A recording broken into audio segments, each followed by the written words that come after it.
आगे राम लखन बनु पाछे, तापस बेस विराजत काछे। जय श्री राम।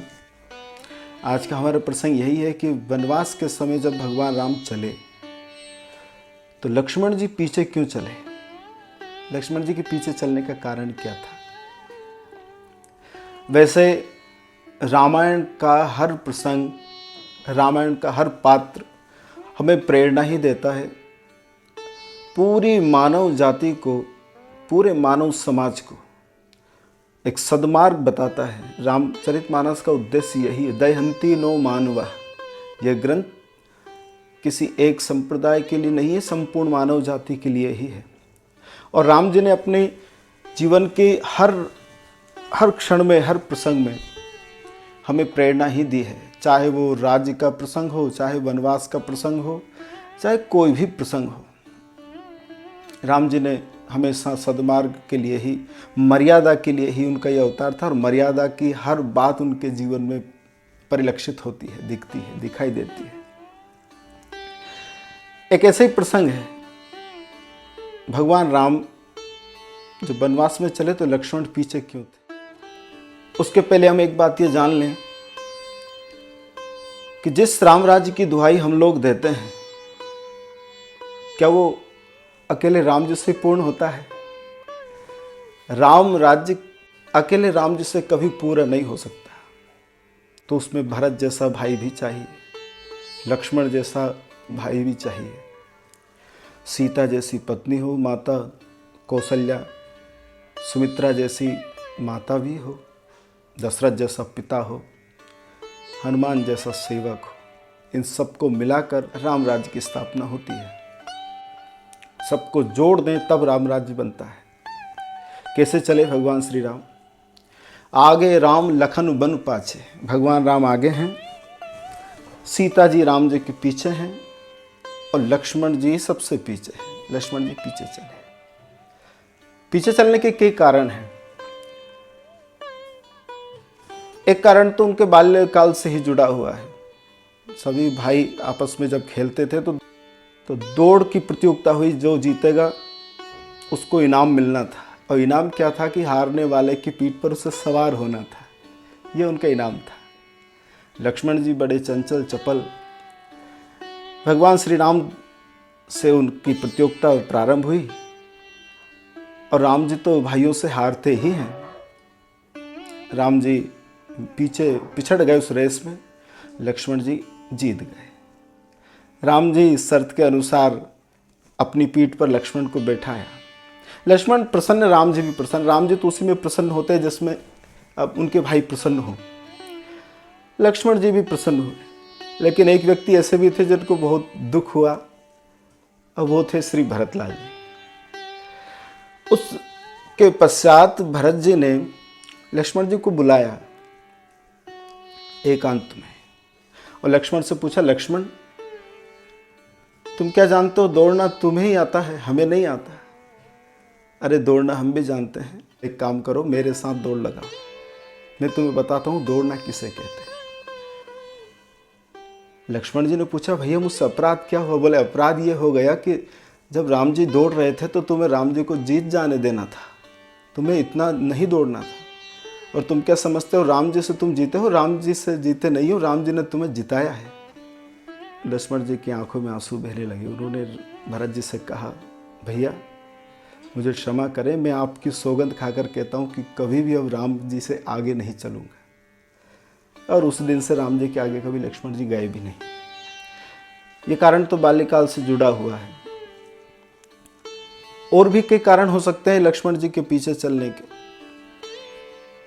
अनुज होने के नाते भी छोटा भाई बड़े भाई का अनुकरण ही करता है, जैसा बड़ा करता है छोटा वैसे ही करता है। तो उसकी दृष्टि से भी लक्ष्मण जी भगवान राम के पीछे पीछे हैं।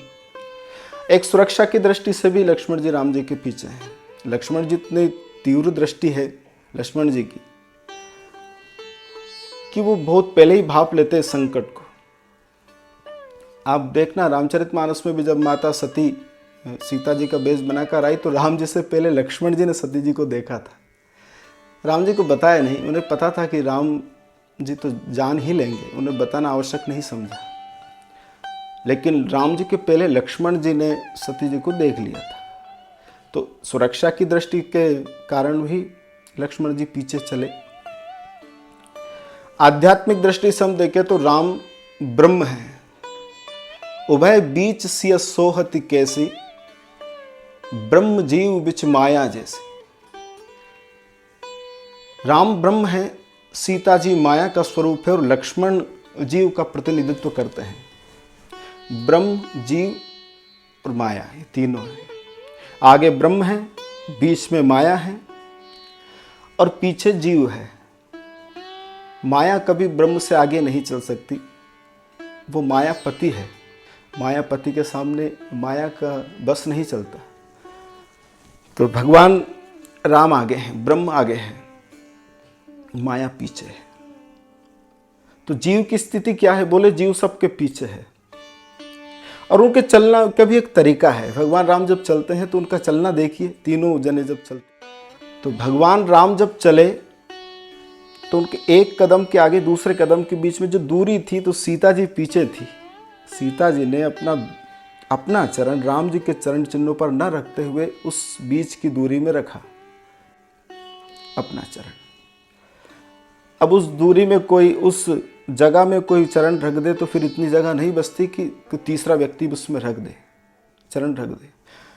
और लक्ष्मण तो ऐसे मर्यादित हैं कि वो भगवान राम के चरण चिन्ह के ऊपर तो कभी अपने चरण रख ही नहीं सकते। तो उनका चलना कैसा, लक्ष्मण जी का कैसे चल रहे हैं, बड़ा कितना मर्यादित जीवन है लक्ष्मण जी का। देखना कि सी राम पद अंक बराए, लखन चलहि मग दाहिनी लाए। सीता जी राम जी के चरण चिन्हों को बचाकर उस बीच की दूरी में अपना चरण रख रही हैं।